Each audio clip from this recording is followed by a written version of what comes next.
Praise the lord. ప్రియ దేవుని బిడ్డలారా, మేల్కొన్నారా? మరి ఉదయాన్నే మేల్కొన్నట్లయితే మనం ముందుగా దేవునితో మాట్లాడదాం. మనం ఉదయాన్నే మేల్కొన్న వెంటనే దేవునితో మాట్లాడాలి. ఆ ప్రార్థన ద్వారా, వాక్యం ద్వారా.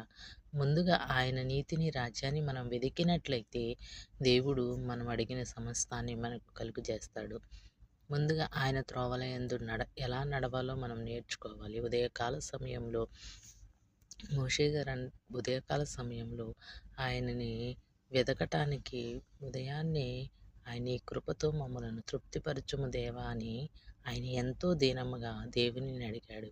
మనం కూడా ఉదయాన్నే దేవునిని మనం అడిగినట్లయితే దేవుడు మనకు దయచేస్తాడు. ఈ ఉదయకాల సమయంలో దేవుని వాగ్దానాన్ని చూద్దామా? ఒకడు తాను చేయబోవునది హృదయములో యోచించుకొనును, యెహోవా వానిని నడతను స్థిరపరచును. సామెతలు 16:9.